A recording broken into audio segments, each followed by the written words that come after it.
run out here today in Mugello. It's a disaster for him. I mean, really beyond 16 here on home turf. He was in a comfortable third place, didn't have the pace to go with Roberts, but was under no real pressure from Conqueror directly behind him, thinking, I'm going to have that special taste, that special feeling of standing on the underway in Moto2 in Mugello in 2022. It's a really good start to pole position by Aaron Canet. He got a superb launch away.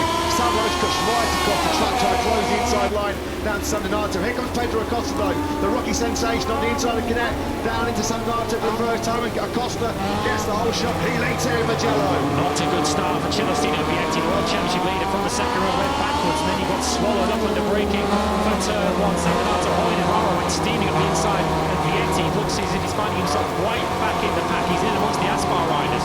Might be a close call there, making sure that there's contact between Dixon and Cassini there, the wild card. Dixon, a superb start for Joe Roberts as well. He's already picked up a couple of places. He started in 7th place, got himself in the top 6 early on here. Aguirre's gone the wrong way there on the 79 bike.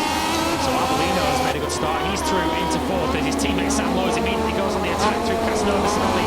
He swoops underneath. Aaron Canet up into 2nd place. Lowe's was one of the riders that was feared the most amongst these Moto2 riders. When they looked at the race pace, they all looked towards Sam Lowe's. Pedro Acosta will now have the grip for company at the front very shortly. Joe Roberts has been very aggressive at the start of this Grand Prix. He got Aguirre down to LBR to 1 to move into 5th place. But especially when I this race 1 year ago, Joe Roberts thought he was on the podium and got pushed back to 4th, having exceeded the track limit on the very last lap. So he goes good around the Mugello Circuit into the Californian. There he is in P5. So notice Vietti getting a poor start. He's back in 10th at the moment. He's just behind Jake Dixon, who's held his 9th position off the line. In fact, Dixon looked like he was a little bit wide there, coming out of the current tyre. I think Vietti has indeed moved up into 9th position. So Celestino Vietti, who's made a bit of a habit in recent races of salvaging a result from a pretty poor grid position, he looks like he's going to try and salvage a result from a poor start this time.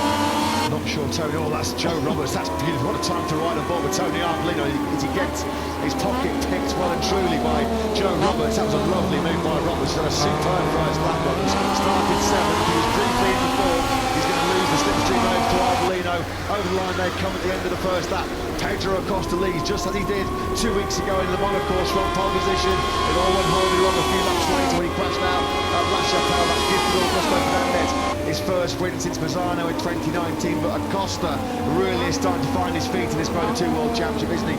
He carved through the record books last year in Moto3. That looked like Cassini was trying to find a way to an Aldeguer then, back down the number 11 bike.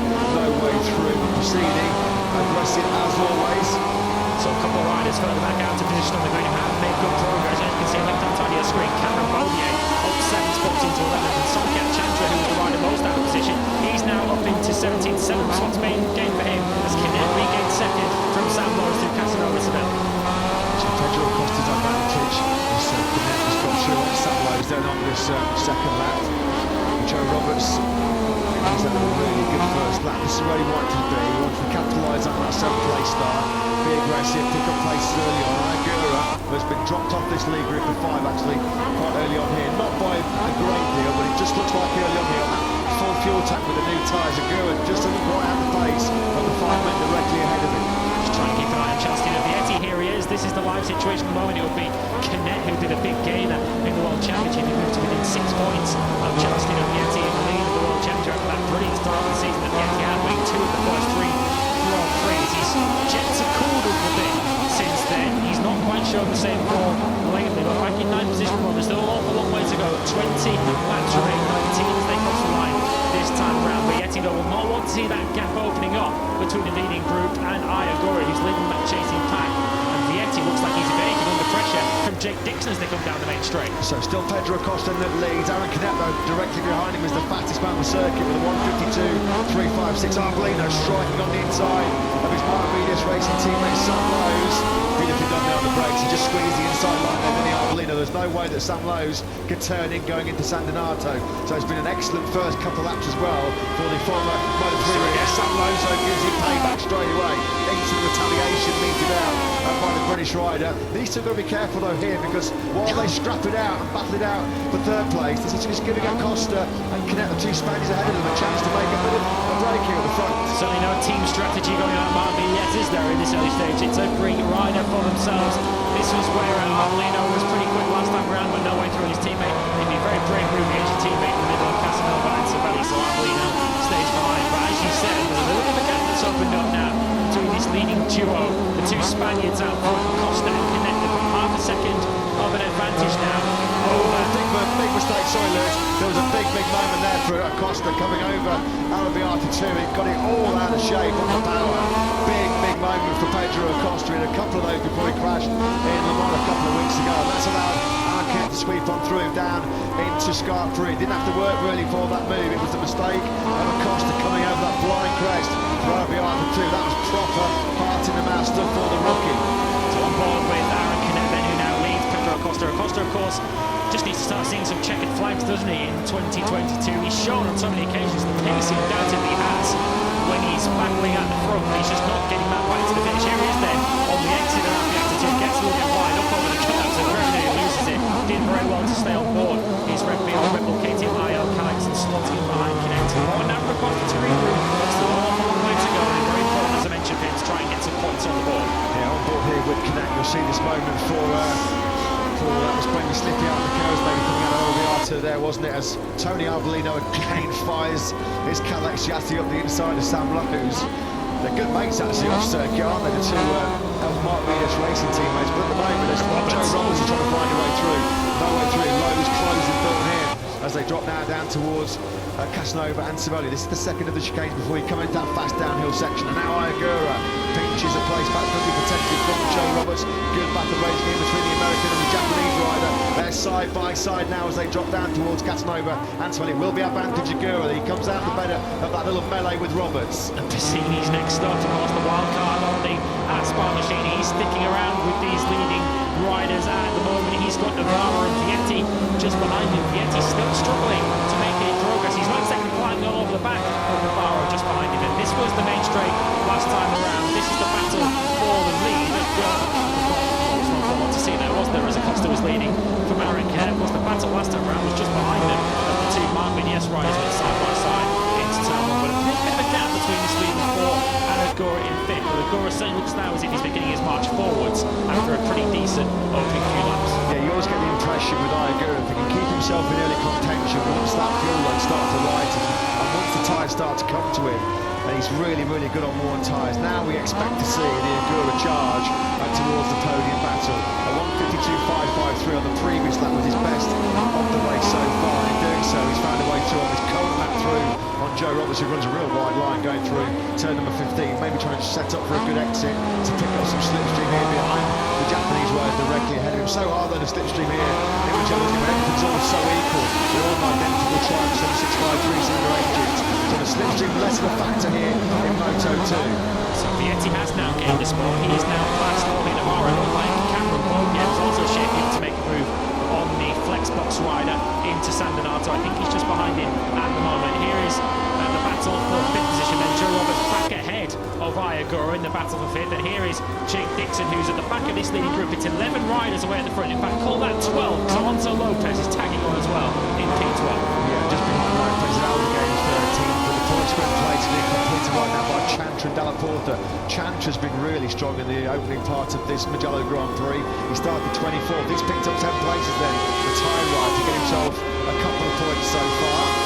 Obviously the main objective, when we heard from Hiroshi Ayama pre-race for both Aguirre and Chantra, was whatever happens, just see the checkered flag. We need to start building up some big championship points. At the moment with Aguirre still ahead of series leader Chelsea and Vietti. He'll be reducing that deficit before we head to round in Barcelona. Loads again up the inside of Arbolino into Prix. I've already lost count. We're only on lap 5. The amount of overtakes that Lowe's and Arbolino have exchanged. Yellow flags are out and he's sector 3. Something gone down going in to Prix in turn number 10. And Chantra, I think Chantra's dropping down the tiny screen. So after a great first few laps of the Grand Prix, 5 laps of progress for Somkiat Chantra. Unfortunately, his record for every race he finishes on the podium continues, because he's not finishing this one. And when he stays upright, he's absolutely one of the fastest riders in the Moto2 World Championship this year. The problem is he's not upright often enough, is he? That's the second crash of the weekend for Chantra. A confidence-draining crash at Aldeguer 2 on Friday morning, as you mentioned, in FP1, and then down in 24th place on the grid. All that hard work to recover 10th place already has been undone. Chantra in the gravel again. At the front though, it's Pedro Acosta that leads. Sam Lowe's and Joe Roberts have found some good speed on that fifth lap. They've just both set their personal best laps of the Grand Prix. In fact, Sam Lowe's 1:52.716. Joe Roberts is the quickest on the circuit really strong in 5th place. The winner of that 7-lap dash for cash in Portimao a few weeks ago. So there's a bit of a gap opening up now, 9/10 of a second behind Aldeguer, but crucially it's Celestino Vietti. You can just see him in the back of the picture. He's now at the front of that chasing group. Vietti got past Matteo Pessini into San Donato, so the World Championship leader knows he needs to get on with this. As you can see, the live standings, his lead will be down to 8 points over Aaron Canet. Vietti certainly an improved weekend this time round after he struggled really throughout at Le Mans. So can Vietti now latch himself onto the front of this leading group? Yeah, Pessini, the wild card, is just starting to go the wrong way here. As well, you just wonder whether there's perhaps a little bit too much ring rustiness affecting Pessini. This is his first Grand Prix in nearly 2 years. There's another head shake there coming over Arabiata 2 for Aaron Canet. Not quite as severe as the moment that Costa the lead a few laps ago. Costa didn't take too long though to regain that advantage in the front, did he? And he's still absorbing all the pressure at the moment coming from Canet. Lowe's there in third still. There's Arbolino, Roberts and Agura. Vietti is just starting to make that decisive break away from some aggressive riders behind him, including Pessini, Navarro, Bodier and Dixon. So looking at Vietti's lap times on this lap, he's not getting too close at the moment. He's kind of holding that 8/10 of a second gap to Aldeguer up ahead of him. Then this is the overhead shot then of Puccini, the final corner. So important to get a good run out of this corner. Once again, Joe Roberts loves that wider line, doesn't he, to try and get the run onto the main straight. It almost fakes you into thinking that Agura is trying to go inside of him. That's just the line that Joe Roberts seems to prefer as he goes through Puccini to get that late apex and get the slingshot down the main straight. But it doesn't appear to have worked because Aldeguer is driving alongside him there. He's on the outside, but he's going to be able to pull him through before they arrive on the braking zone. And the two MotoGP teammates going side by side as well. It looks like Arbolino has regained third once again. Yeah, Arbolino back up the inside of Sam Lowe's then into San Donato. Likewise, Aldeguer uses his slipstream behind Joe Roberts to get himself back into that 5th place. And then Sam Lowe's again, that's successive laps now. He's dropped his pace along 50 Lowe's. Lowe's coming off the worst of it, of course. He got chopped into the gravel trap with Arbolino's aggression. For a war between those two next weekend in Barcelona. But later on then here, Lowe's put out of the Grand Prix when he was fighting for 5th place by his teammate Tony Arbolino. There's a long lap penalty and poor old Celestino Vietti. How cruel can it be? On course for a home podium and a technical problem rules him out. Hugely dramatic 19th lap then of this Grand Prix. That leaves Joe Roberts safe enough in second place. Aldeguer way behind. He looks like he's settling for third place, but of course 16 points on offer for Aldeguer at the moment. He would move level, as you say, with Celestino Vietti at the head of the championship. Vietti would still lead it, of course, with his 2 victories to Agura's 1. But how the situation has turned on its head with just over a lap and a half to go. Well, you might say that Celestino Vietti had a rather fortuitous podium in Portimao a few weeks ago when he was one of the only top men in that Grand Prix that didn't go down on those rain spots in turn number 2. He was able to make the 7-lap restart and finish second place. Any luck that he had in Portimao has completely run out here today in Mugello. It's a disaster for him. I mean, really, beyond 16 here on home turf. He was in a comfortable third place. Didn't have the pace to go with Roberts, but was under no real pressure from Agura directly behind him, thinking, I'm going to have that special taste, that special feeling of standing on the podium in front of my home crowd here in Mugello, increase my World Championship lead. But he goes out. Arbolino's got the message very, very quickly. He sweeps into the long lap penalty loop after the controversial clash with his teammate Sam Lowe's. He will come back on into 4th place, so it didn't actually cost him a position, that penalty. Starts to put forward some potential up there, happened to Vietti. Yeah, just watching him, it looked like the bike was still running. He pulled the clutch in, he had no drive, so most likely something drivetrain-wise, and the most likely is a chain, you know, because the trials haven't broken. I haven't heard anything all year, so most likely to me is something chain or sprockets.